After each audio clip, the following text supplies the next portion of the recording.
الحمد لله نحمده ونستعينه ونستغفره ونعوذ بالله من شرور أنفسنا ومن سيئات أعمالنا من يهده الله فلا مضل له ومن يضلله فلا هادي له وأشهد أن لا إله إلا الله وحده لا شريك له وأشهد أن محمدًا عبده ورسوله أما بعد فإن خير الحديث كتاب الله وخير الهدي هدي محمد صلى الله عليه وسلم وشر الأمور محدثاتها وكل محدثة بدعة وكل بدعة ضلالة وكل ضلالة في النار.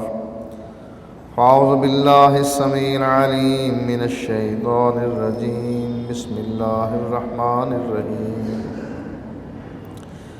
ونادى أصحاب النار أصحاب الجنة أن أفيضوا علينا من الماء أو مما رزقكم الله قالوا إن الله حرمهما على الكافرين.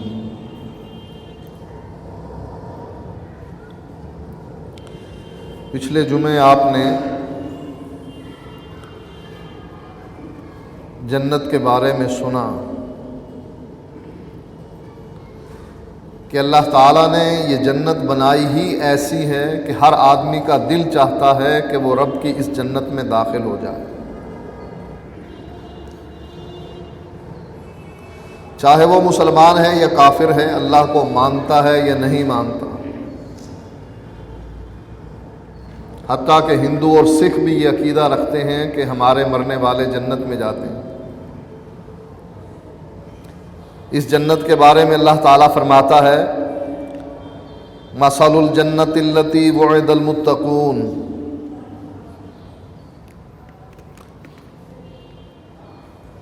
جس جنت کا متقیوں کو، ڈرنے والوں کو وعدہ کیا گیا ہے،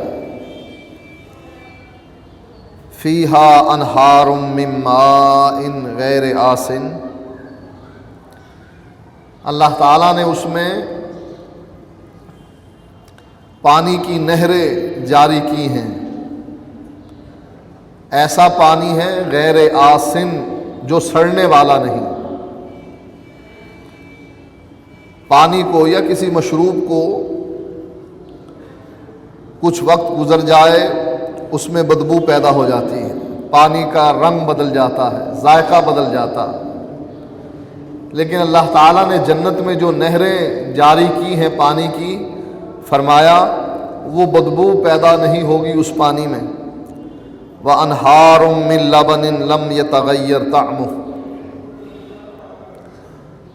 دودھ کی نہریں اللہ جاری کرے گا، لم يتغیر طعمه، اس کا ذائقہ نہیں بدلے گا. جب تک دودھ بھینس کے تھنوں میں ہے تازہ ہے، جب بھینس کے تھنوں سے دودھ نکال لیا جاتا ہے کتنی دیر وہ دودھ اپنی اصلی حالت پر رہتا ہے. اس کو گرم کرنا پڑتا ہے، اس کو فریز کرنا پڑتا ہے.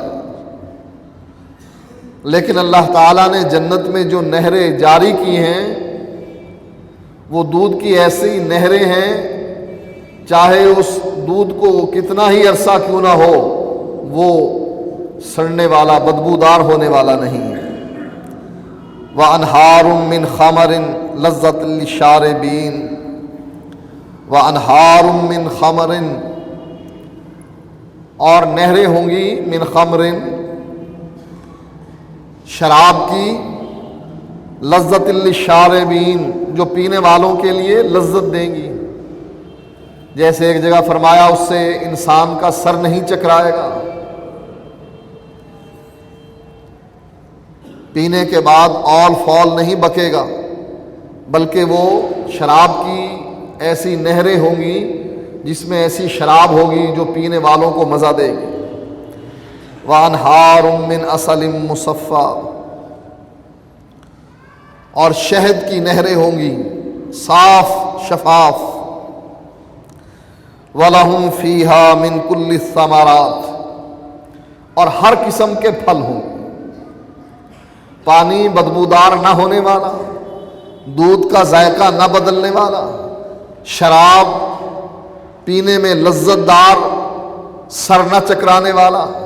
اسی طریقے سے انہار من عسل مصفا، شہد بالکل صاف و شفاف، وَلَهُمْ فِيهَا مِن كُلِّ الثَّمَرَاتِ، ہر طرح کے پھل ہوں۔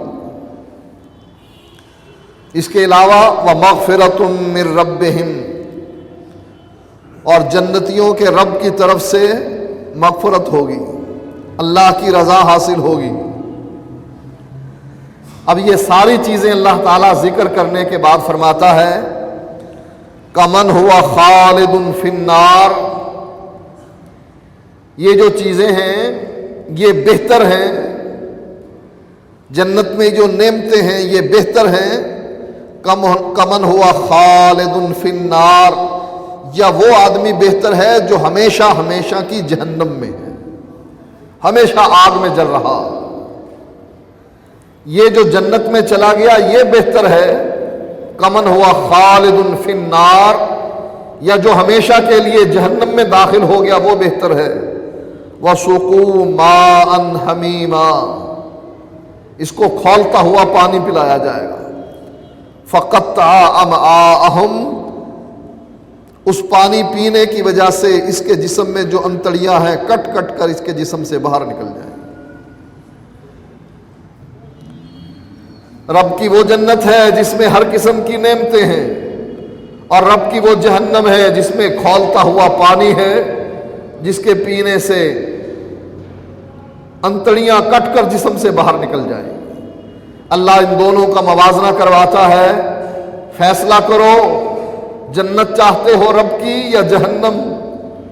جنت چاہتے ہو تو عمل کرنا پڑے گا، اور جہنم چاہتے ہو تو کچھ بھی نہ کرو، جہنم خود بخود مل جائے گی۔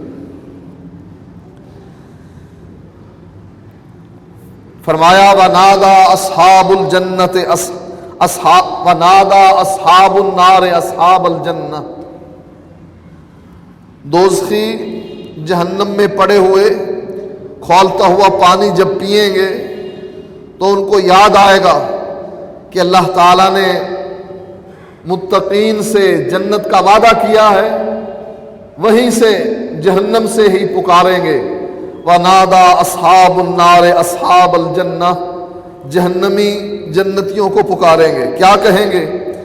أَنْ أَفِيضُوا عَلَيْنَا مِنَ الْمَاءِ، ہمارے منہ میں پانی ٹپکا دو جو اللہ تعالیٰ نے تمہیں عطا کیا ہے۔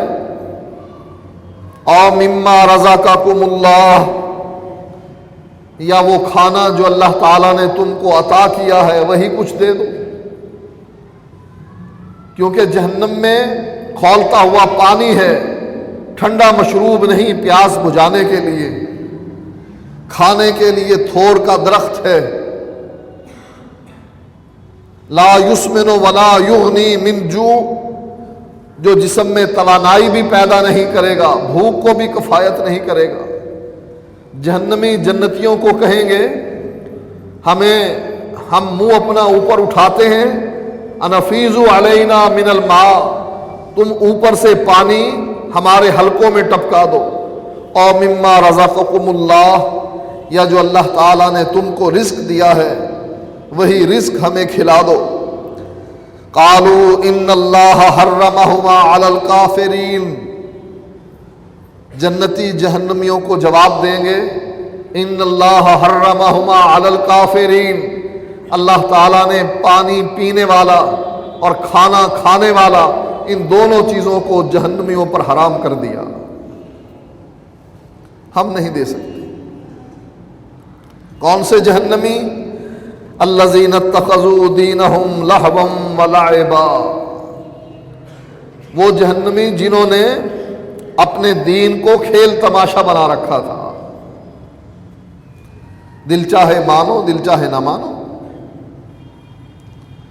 مرضی میں آئے رب کی بات کو تسلیم کرو، مرضی میں نہ آئے نہ مانو۔ بیوی راضی ہو جائے تو اللہ اور اس کے رسول کی باتیں مان لو، بیوی ناراض ہو تو چھوڑ دو۔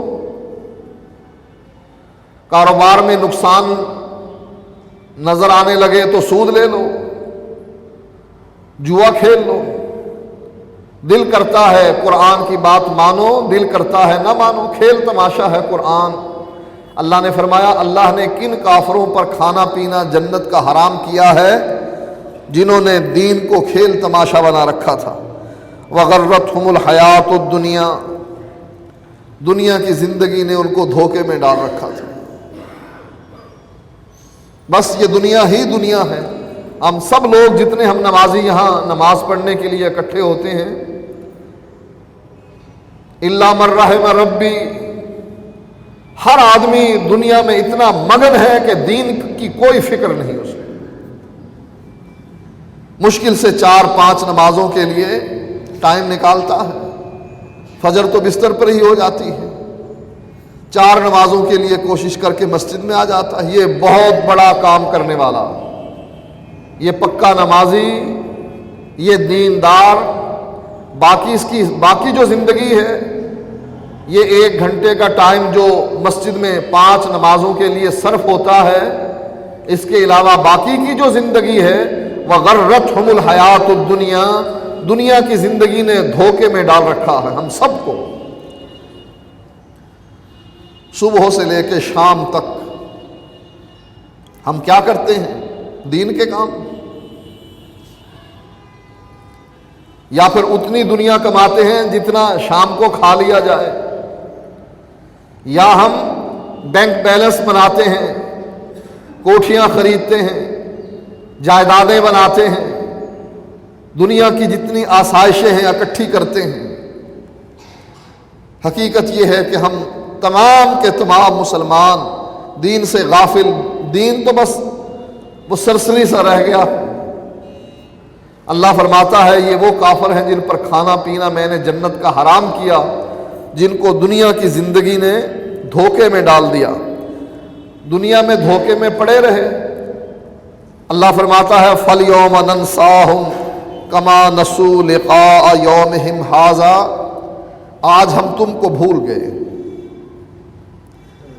جہنم میں پڑے ہوئے تم کہہ رہے ہو کہ جنتیوں ہمارے حلقوں میں ٹھنڈا پانی ٹپکا دو یا کھانے کی کوئی چیز دے دو۔ اللہ جنتیوں سے ہی جواب دلوا دیتا ہے یہ تم کو نہیں مل سکتے، کہ تم ایسے مجرم ہو کہ دنیا تمہیں دین سے غافل کر دینے والی تھی، دنیا میں تم مگن تھے، دین کو تم نے کھیل تماشا بنا رکھا تھا۔ آخری مہر کیا لگائی؟ فَالْيَوْمَ نَنْسَاهُمْ، ہم تم کو بھول گئے جہنم میں پھینک کر۔ ہمیں یاد نہیں کون کون جل رہا ہے، جلتے رہو، تم ہمیں یاد نہیں۔ فَالْيَوْمَ نَنْسَاهُمْ، ہم آج تمہیں جہنم میں پھینک کر بھول گئے۔ كَمَا نَسُوا لِقَاءَ يَوْمِهِمْ هَٰذَا، ایسے بھول گئے جیسے آج کی ملاقات کو تم بھول گئے تھے۔ ہم تمہیں جہنم میں پھینک کر ایسے بھول گئے جیسے تم آج کی ملاقات کو بھول گئے تھے۔ تمہیں آج کی ملاقات یاد نہیں تھی، ہمیں تم یاد نہیں ہو کہ کون جہنم میں جل رہا۔ وَمَا كَانُوا بِآيَاتِنَا يَجْحَدُونَ، اور اس وجہ سے بھی ہم تمہیں یہ عذاب دے رہے ہیں کہ تم ہماری آیتوں کا انکار کر دیا کرتے تھے۔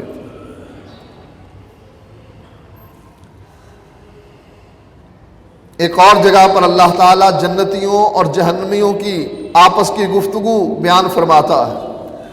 وَنَادَى أَصْحَابُ الْجَنَّةِ أَصْحَابَ النَّارِ، جنتی جہنمیوں کو پکار کر کہیں گے ان قد وجدنا ما وعدنا ربنا حقا، اے جہنمیوں ہمارے رب نے ہم سے وعدہ کیا تھا، ہم نے اپنے رب کے وعدے کو سچا پا لیا۔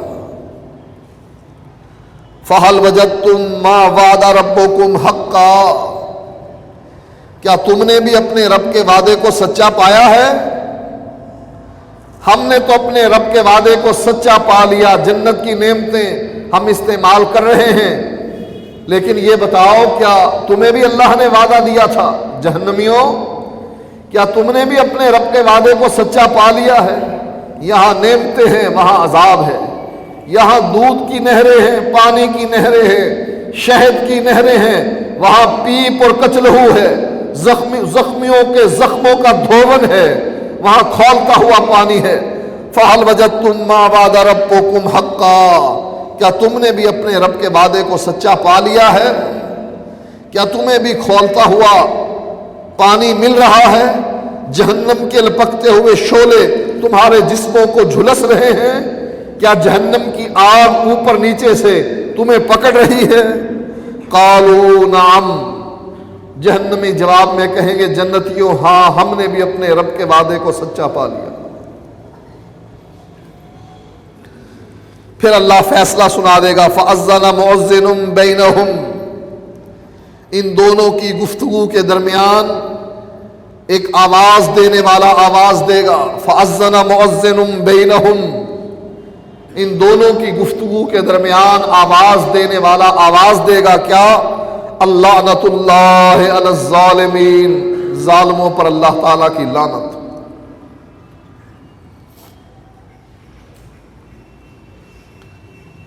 یہ کہانیاں نہیں، یہ رب کا قرآن ہے، سچی آیات ہے۔ جنت اور دوزخ کا موازنہ ہے، جنت میں جانا چاہتے ہو تب بھی اور جہنم میں جانا چاہتے ہو تب بھی اللہ تعالیٰ نے دونوں راہیں واضح کر دی ہیں کہ جس کا دل چاہے مومن بن جائے، جس کا دل چاہے کافر بن جائے۔ فرمایا اللہ تعالیٰ نے مثل الجنت التی وعد المتقون،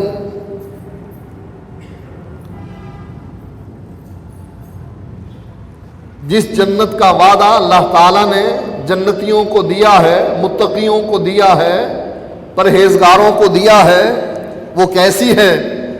تجری من تحتها الانہار، وہ جنت ایسی ہے کہ جس میں پانی کی نہریں جاری ہیں۔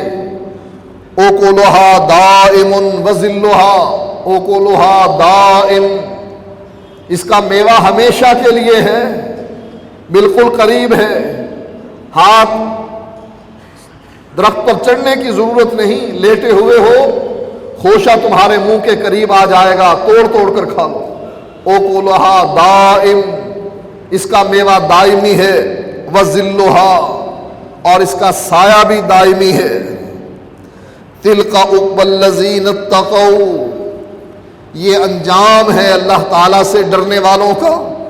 وعقبی الکافرین النار، اور جو جہنمی ہیں ان کی قسمت میں ان کا انجام آگ ہے اللہ تعالیٰ کی۔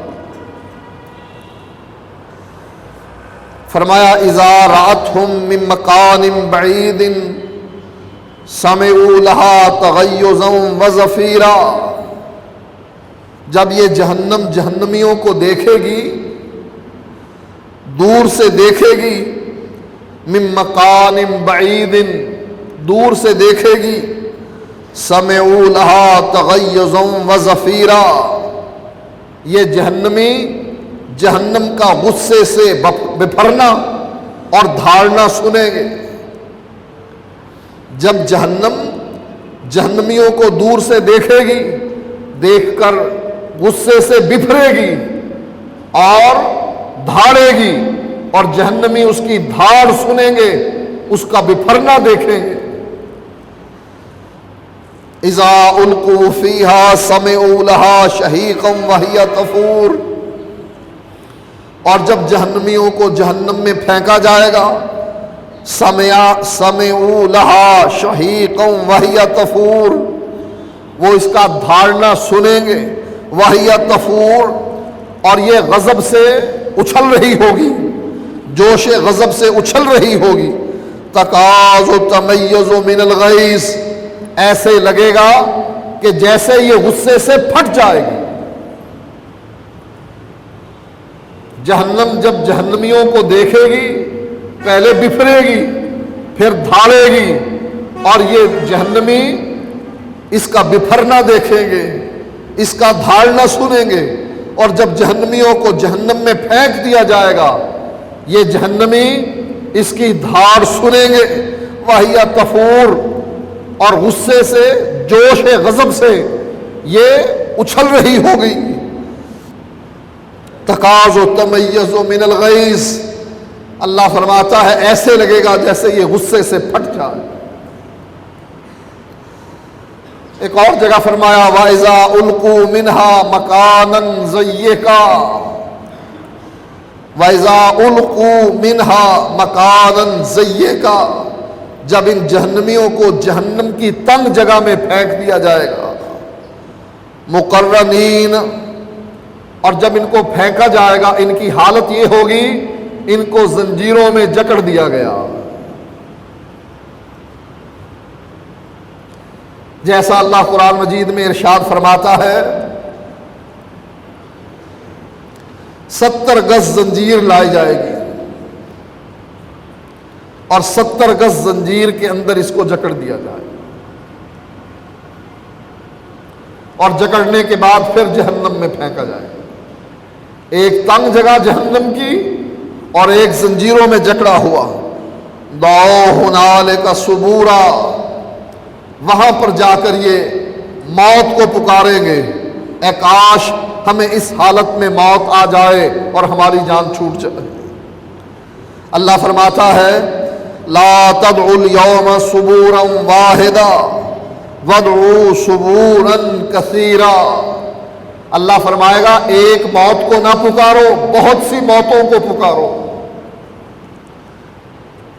تم یہ سمجھتے ہو کہ ایک موت آنے کی وجہ سے تمہیں نجات مل جائے گی؟ نہیں، ایک موت کو نہ پکارو. وَادْعُوا ثُبُورًا كَثِيرًا، بہت سی موتوں کو پکارو.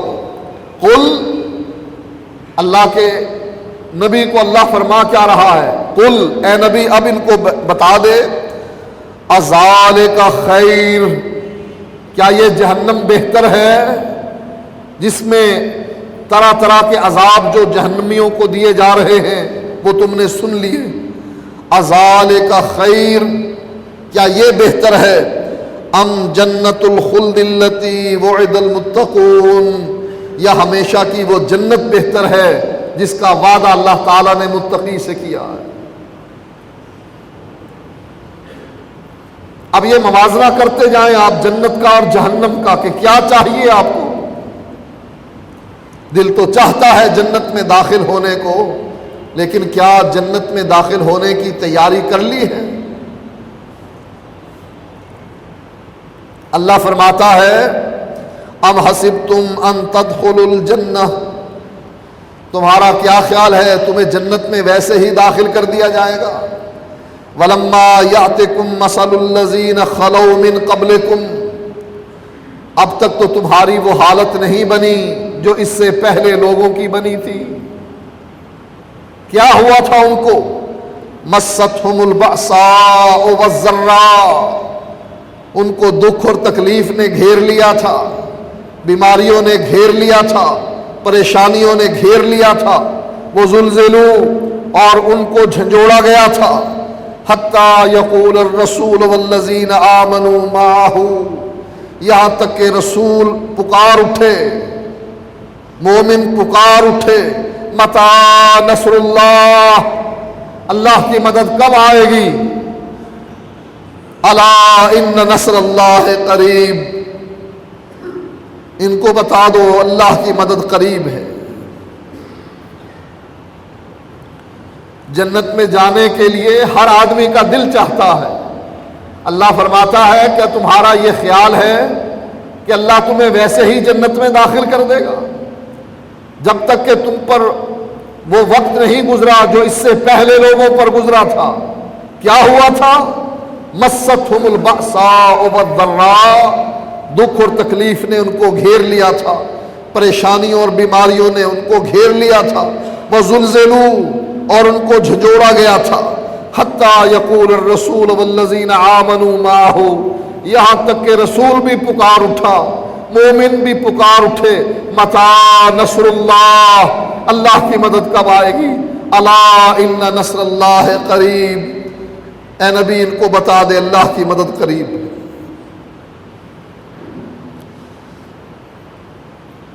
اب یہاں پر اس جنت میں داخلہ کیسے ہونا ہے،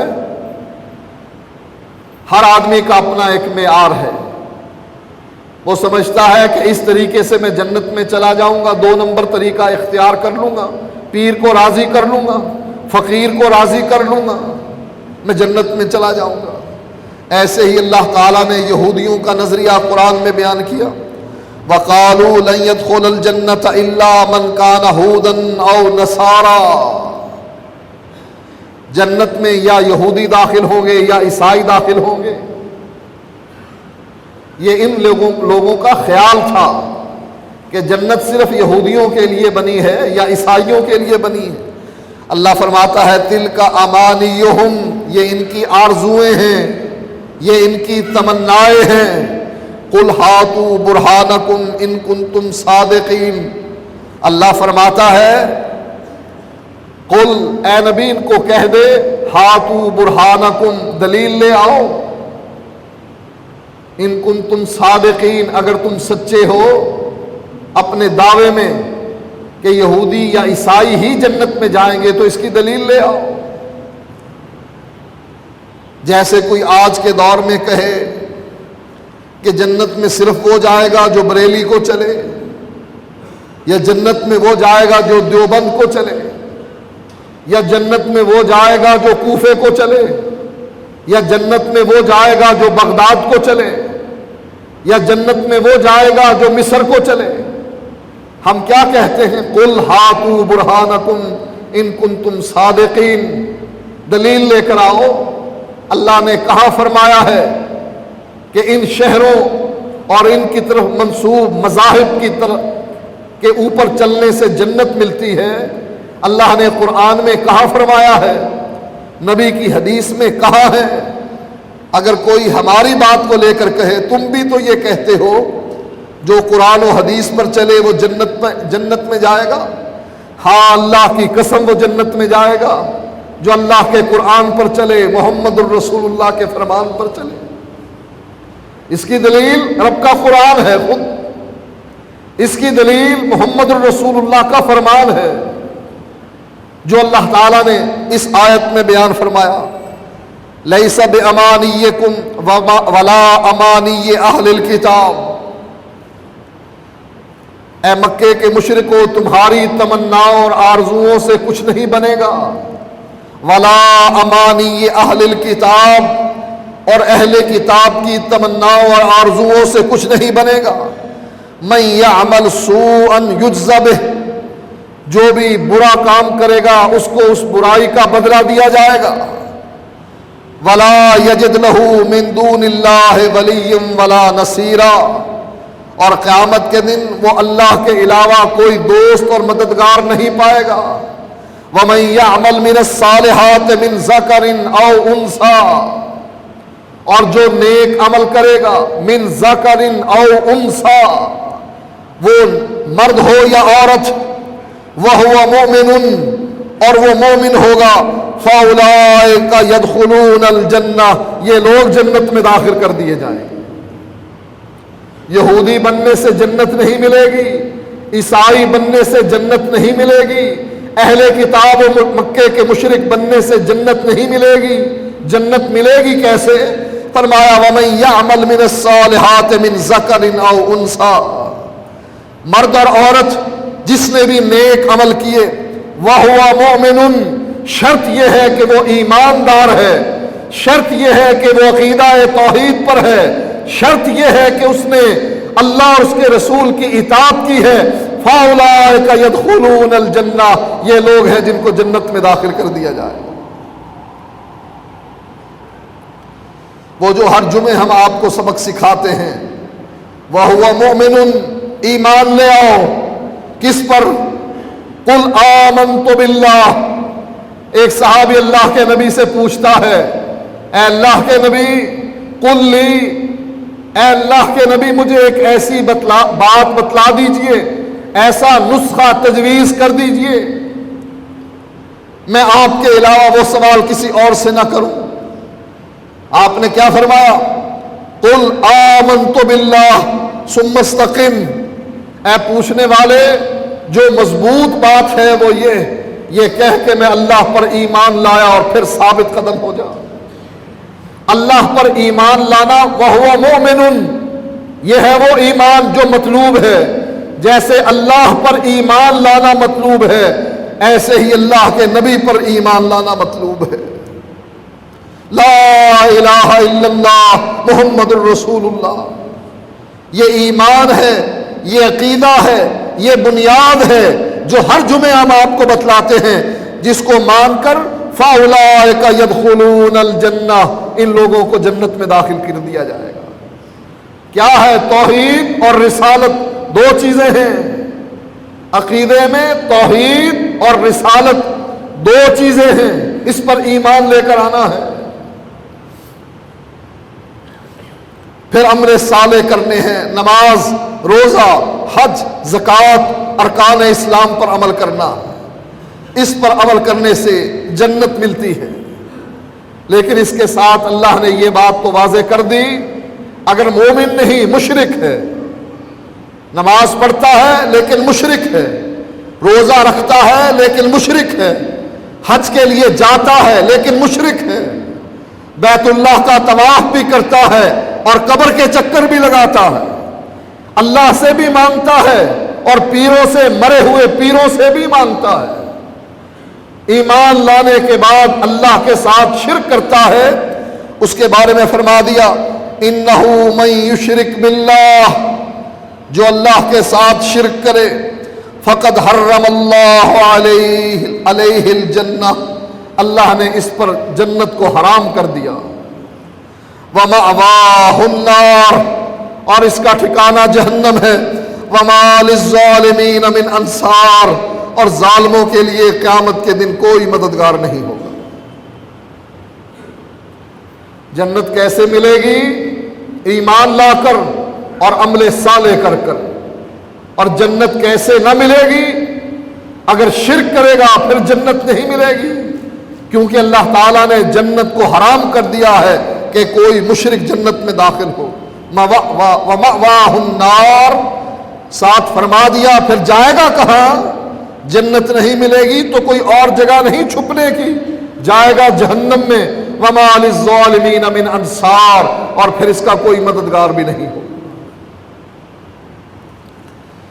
اللہ نے جنت حاصل کرنے کے بارے میں ایک اور آیت میں طریقہ کار یوں متعین کر دیا، تِلْکَ حُدُودُ اللَّهِ، یہ اللہ کی حدیں ہیں، وَمَن يُطِعِ اللَّهَ وَرَسُولَهُ يُدْخِلْهُ جَنَّاتٍ تَجْرِي مِن تَحْتِهَا الْأَنْهَارُ خَالِدِينَ فِيهَا وَذَلِكَ الْفَوْزُ الْعَظِيمُ۔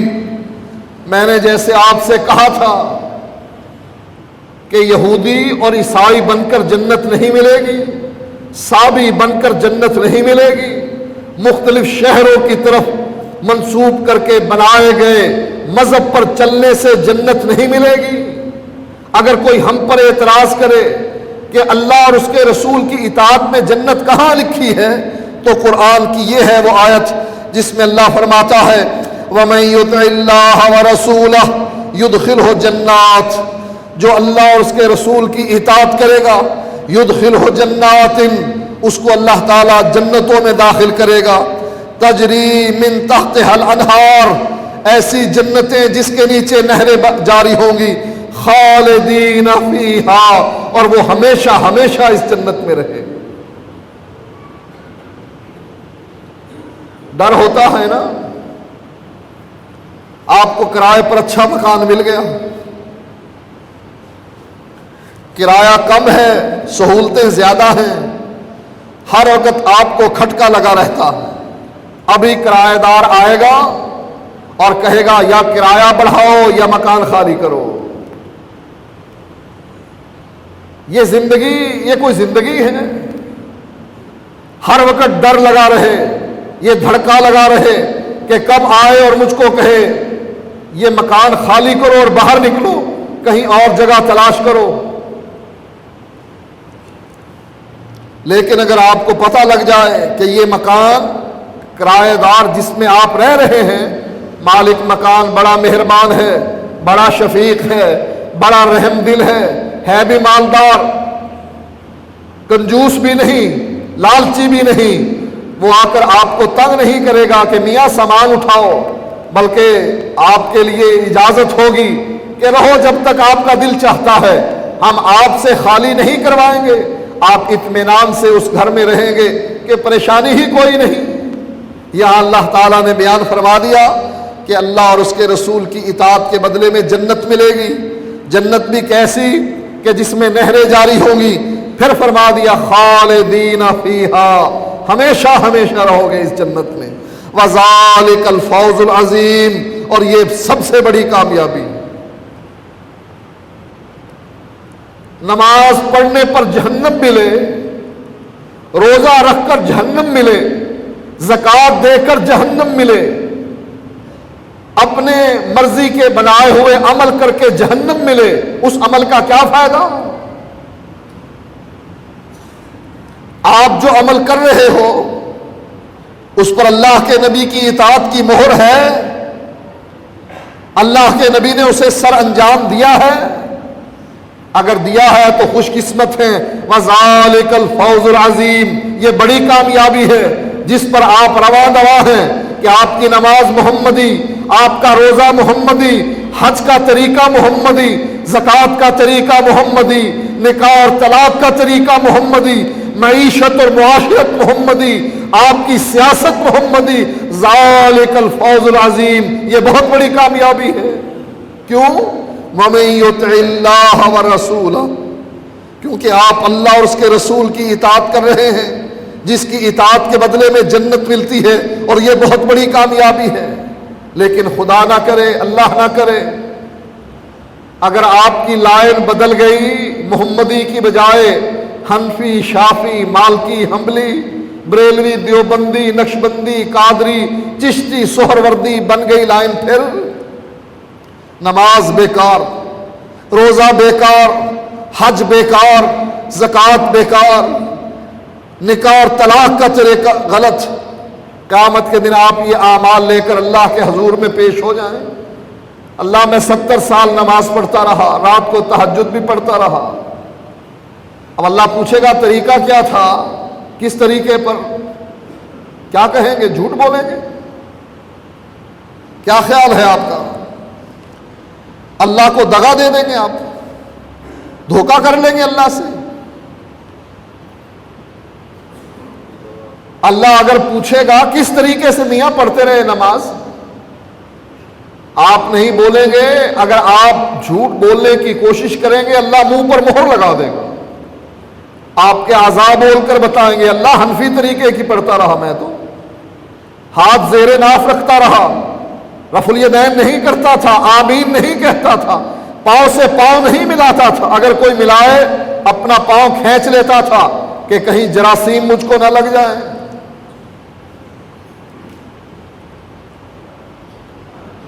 یہ حنفی نماز لے کر اللہ کے دربار میں پیش ہو کر اللہ جواب میں یہ نہیں کہے گا میں نے تو یہ کورس مقرر ہی نہیں کیا تھا، تو تیاری اور کون سے کورس کی کرتا رہا، میں نے تو اپنا نبی بھیجا محمد صلی اللہ علیہ وآلہ وسلم، اور اس کو کہا یہ نہیں کہ اس کی مرضی پر چھوڑ دیا، میں نے وہاں سے جبریل بھیج دیا، جبریل 2 دن تک میرے نبی کو نماز پڑھاتا رہا، نبی مقتدی نہیں بنے، امام بنے ہیں، لیکن یہاں جبریل کے مقتدی بن رہے ہیں، جبریل امام بن رہا ہے، 2 دن تک نبی نماز پڑھ رہے ہیں جبریل کے پیچھے، جبریل اللہ سے سیکھ کر آ رہا ہے، اپنے نبی کو سکھا رہا ہے، نبی صدیق اکبر کو سکھا رہے ہیں، اور اپنے دوسرے صحابہ کو سکھا رہے ہیں، اور ساتھ ساتھ کہہ رہے ہیں صلو کما رأیتمونی اصلی،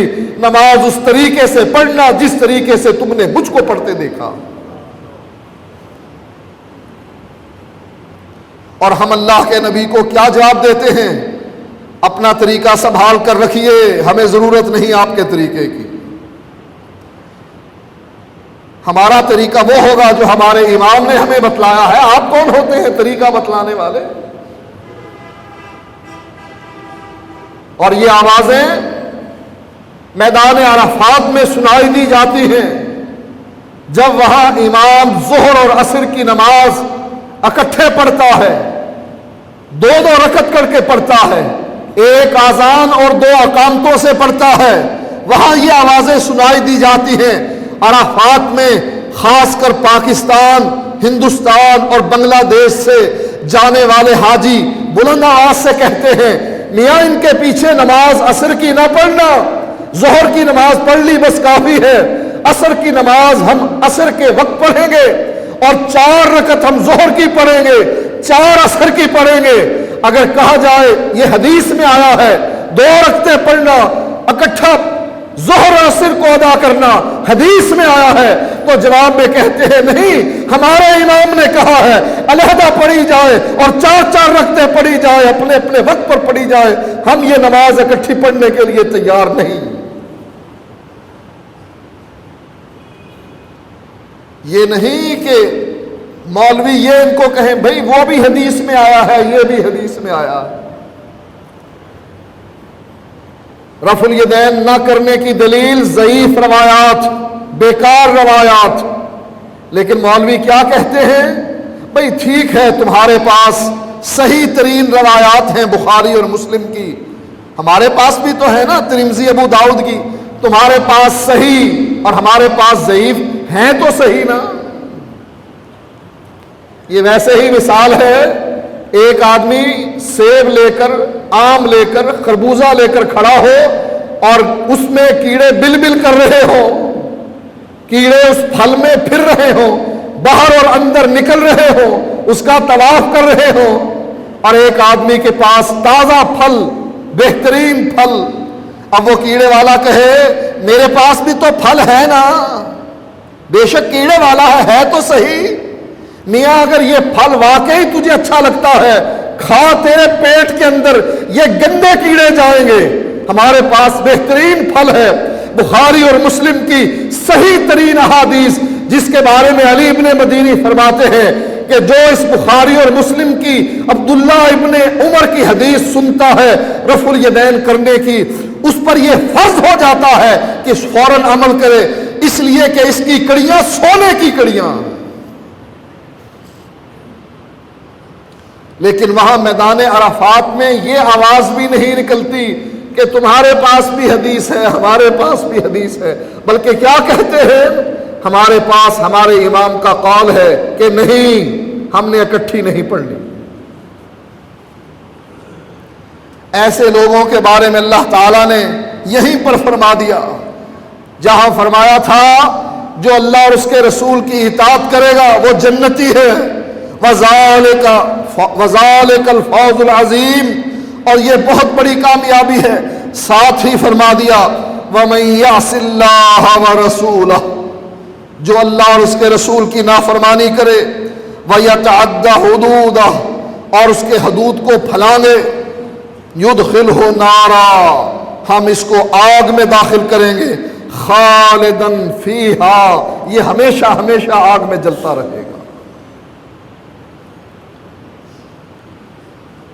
مرضی ہے نہ مانو، ہم کوئی زبردستی تو کر نہیں سکتے، آپ کے ہاتھ زبردستی تو کندھوں تک اٹھوا نہیں سکتے، واضح و نصیحت ہی کر سکتے ہیں نا، تبلیغ ہی کر سکتے ہیں نا، نہ مانو کیا ہوگا؟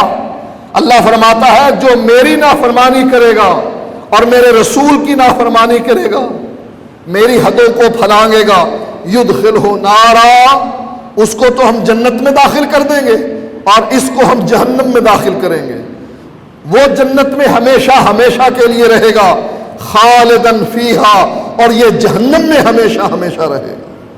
وہاں فرمایا تھا وَذَلِكَ الْفَوْزُ الْعَظِيمُ، جنت میں داخلہ بہت بڑی کامیابی ہے، یہاں فرما دیا وَلَهُ عَذَابٌ مُّهِينٌ، اس کے لیے جہنم میں ذلیل کر دینے والا عذاب ہے۔ یہ اللہ موازنے کراتا ہے جنت اور دوزخ کے، جنتیوں اور دوزخیوں کے، ان کے طریقہ کار کے۔ اللہ کے پاس جنت بھی ہے، جہنم بھی ہے، پھر اس جنت میں داخل ہونے والے جنتیوں کا احوال بھی آپ کے سامنے رکھ دیا اور جہنم میں جانے والے جہنمیوں کا احوال بھی سامنے رکھ دیا، جنت میں جانے کا طریقہ کار بھی واضح کر دیا اور جہنم میں جانے کا طریقہ کار بھی واضح کر دیا، اور بات آپ پر چھوڑ دی، دل چاہے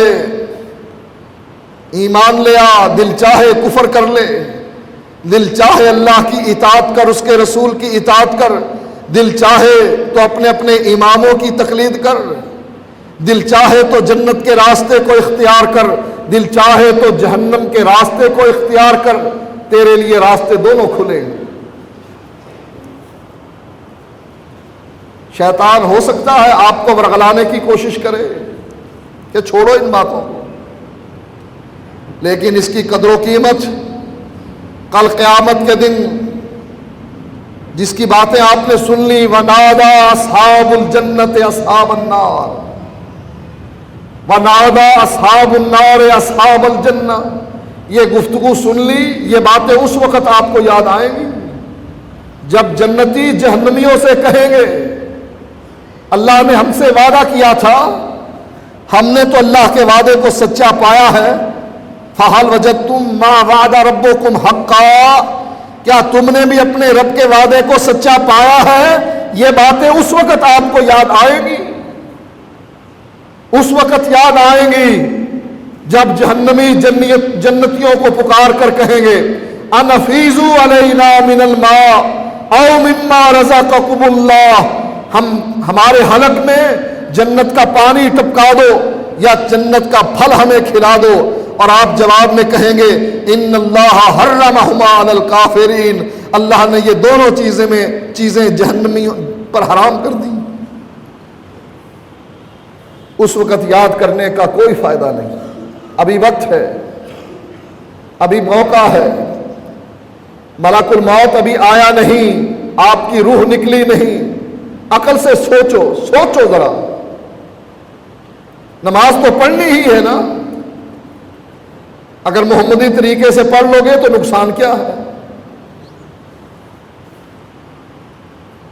حنفی طریقے سے پڑھنے کا نقصان ہی نقصان ہے۔ کیوں؟ اللہ نے حنفی طریقہ بنایا نہیں، اپنے نبی کو سکھایا نہیں، آسمان سے نازل کیا نہیں، کتاب و سنت میں ذکر کیا نہیں، یہ نقصان ہے۔ نماز پڑھنی ہی پڑھنی ہے آپ نے، محمدی طریقے کی بجائے اگر حنفی طریقے پر پڑھو گے کیا نقصان ہے؟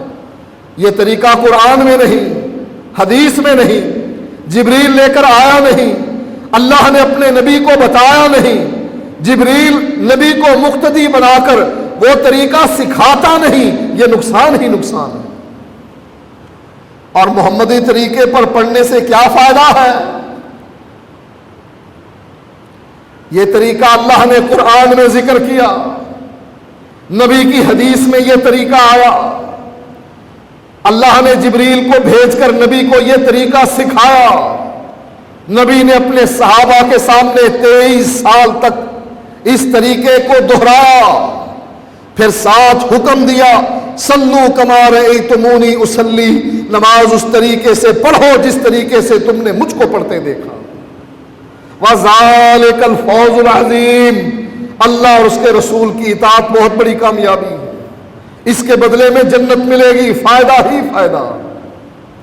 ہم نیک و بد کو سمجھا رہے ہیں، دل چاہتا ہے اللہ اور اس کے رسول کی اطاعت کرو، اگر دل مطمئن نہیں ہوتا پھر جس کی چاہے اطاعت کرو، یہ فاصلہ قیامت کے دن ہوگا جس کے بعد کوئی فائدہ نہیں ہوگا۔ فریق فی الجنت و فریق فی السعیر، وآخر دعوانا الحمدللہ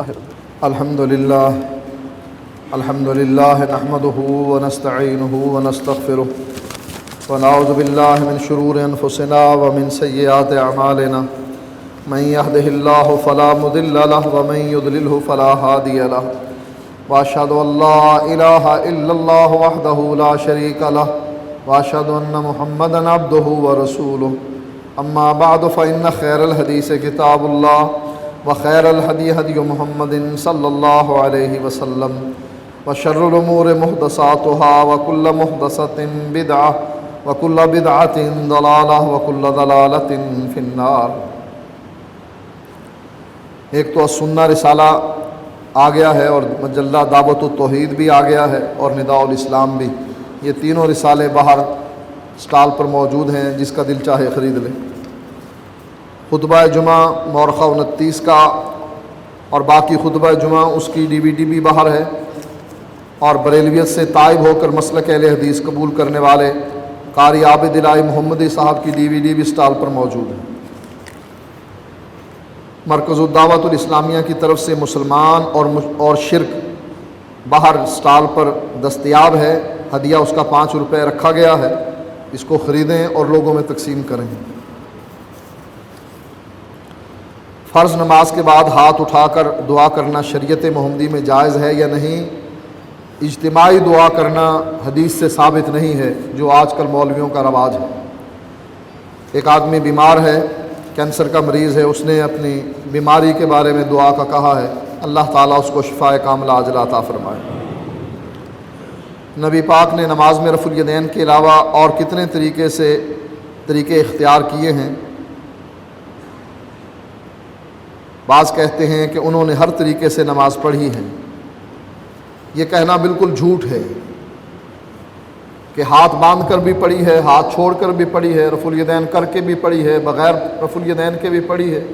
پھر اگر یہ کہا جائے بغیر رکوع کے بھی پڑھی ہے، رکوع کے ساتھ بھی پڑھی ہے، بغیر سجدے کے بھی پڑھی ہے، سجدے کے ساتھ بھی پڑھی ہے، بغیر تشہد کے پڑھی ہے، تشہد کے ساتھ بھی پڑھی ہے، بغیر وضو کے بھی نماز پڑھی ہے، وضو کے ساتھ بھی پڑھی ہے، پھر سب شامل کرو۔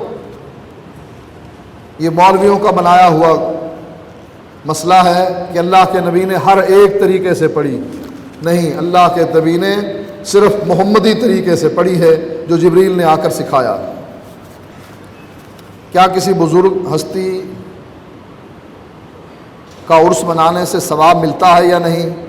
بریلویوں کے پاس اس کی کیا دلیل ہے؟ باتیں تو وہ بہت بڑی بڑی کرتے ہیں، جا کر ان سے پوچھ لیں عرس کرنے کی دلیل ان کے پاس کیا ہے۔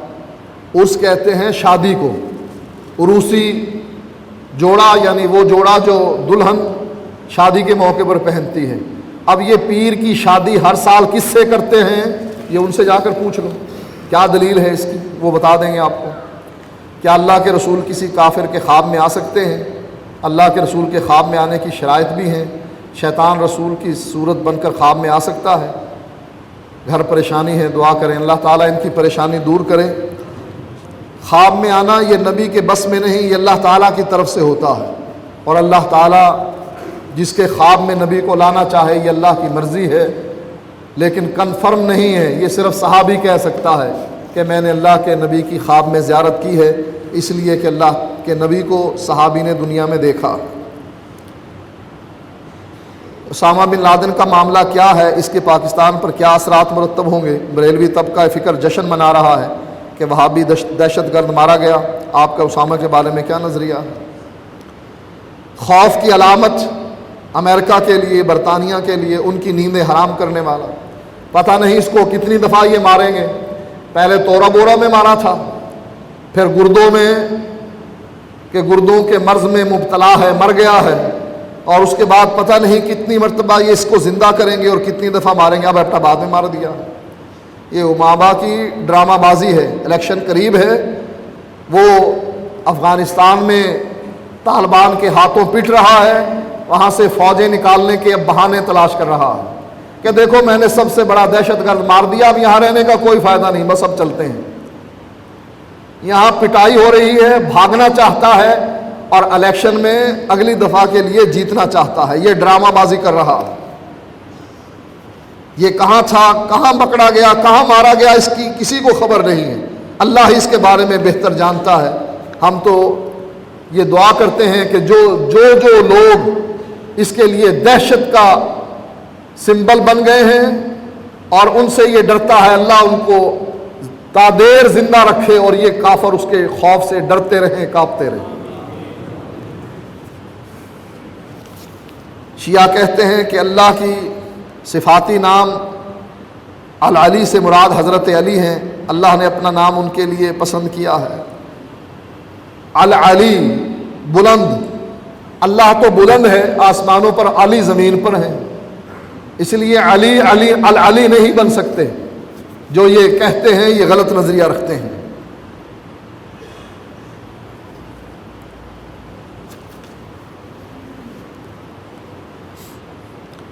ایک ساتھی نے لکھا ہے کہ آپ ہمیشہ توحید پر ہی خطبہ دیتے ہیں، عقیدہ ٹھیک ہو نہ ہو پر نمازی ہو ضرور جہنم میں جائے گا، تو براہ مہربانی توحید کے علاوہ نماز، روزہ، حج، زکوٰۃ، قبر کا عذاب، حقوق العباد پر بھی روشنی ڈالیے۔ آج ڈالی ہے نا نماز پر، اب دیکھتے ہیں کتنے لوگ نماز میں رفع الیدین کرتے ہیں، آمین کہتے ہیں، سورۃ فاتحہ پڑھتے ہیں۔ پچھلے جمعے، اس سے پچھلے جمعے پردے پر روشنی ڈالی تھی۔ لہٰذا توحید کے ساتھ، عقیدے کے ساتھ ساتھ ہم مختلف مسائل پر بحث کرتے ہیں، زیادہ زور عقیدے کو دیتے ہیں اس لیے کہ یہ بنیاد ہے۔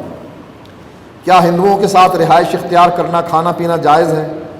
ہندوؤں کے ساتھ رہائش اختیار کرنا اگر دین اسلام کے لیے ہے، تبلیغ کے لیے ہے تو صحیح ہے، وگرنہ نہیں۔ اور ایسے ہی کھانا پینا اگر ان کو دعوت دینا مقصود ہے اسلام کی تو ٹھیک ہے، وگرنہ کھانا پینا صحیح نہیں۔ کیا اسامہ بن لادن کو شہید قرار دیا جا سکتا ہے؟ انشاءاللہ وہ شہید ہے جب شہید ہوگا۔ ابھی تو یہ ڈرامہ بازی تھی کہ ایبٹ آباد میں اتنے مہینوں سے رہ رہا ہے اور اپنے دفاع کے لیے اس نے ایک گولی بھی نہیں چلائی، کوئی آدمی ہی نہیں رکھا، انتظام ہی نہیں کیا تھا۔ یہ تو ڈرامہ بازی ہے، باقی وہ شہید پہلے ہوا یا بعد میں ہوگا یہ اللہ ہی کو پتہ ہے۔ تو انشاءاللہ اس کا عقیدہ کتاب و سنت کے مطابق ہے، انشاءاللہ وہ شہید ہے۔ کیا حضرت عیسیٰ زندہ ہیں؟ اس کی وضاحت فرمائیے۔ ہاں زندہ ہیں اور آسمان پر ہیں۔ نیاز 11ویں شریف، منت کا کھانا، قرآن پاک کا ختم، برسی 40واں، اس کے متعلق کیا حکم ہے؟ اگر اس کا کھانا منع ہے تو اس رزق کا کیا کریں؟ اٹھا کر چھت پر پھینک دیں تاکہ یہ چڑیاں وغیرہ، کوے وغیرہ وہ کھانا کھا لیں، ان کے لیے حلال و حرام کی تمیز نہیں ہے، لیکن آپ کے لیے منع ہے یہ۔ اکثر لوگ فرض نماز کے بعد فوراً سنتیں شروع کرتے ہیں، جبکہ کچھ حضرات باہر نکلتے ہیں جس کی وجہ سے نمازی کے دائیں بائیں ہو کر نکلتے ہیں، کیا گناہ آئے گا؟ سنتے پڑھ کر ذرا انتظار کر لیں۔ صحیح یہ ہے کہ آپ وہاں بیٹھ کر فرض نماز کے بعد ذکر اذکار کریں، 33 مرتبہ سبحان اللہ، 33 مرتبہ الحمدللہ، 34 مرتبہ اللہ اکبر۔ یہ جنت کے میوے ہیں، اللہ کے نبی نے مسجد میں جا کر ان میووں کو کھانے کا حکم دیا ہے۔ یہ کم از کم اتنے اذکار، آیت الکرسی پڑھ لیں جس کے بارے میں اللہ کے نبی فرماتے ہیں جس آدمی کا معمول یہ رہا کہ وہ ہر نماز کے بعد آیت الکرسی پڑھتا رہا، جنت میں اور اس کے درمیان جو فاصلہ ہے صرف موت ہے، جو ہی مرے گا سیدھا جنت میں چلا جائے گا۔ لہٰذا یہ عظمت کی چیزیں ہیں، یہ ذکر اذکار کیا کریں، پھر سنتیں پڑھا کریں۔ گھر جا کر بیگم کو ملنا ہے یا ٹی وی دیکھنا ہے، تھوڑا سا لیٹ ہو گیا تو کیا فرق پڑے گا؟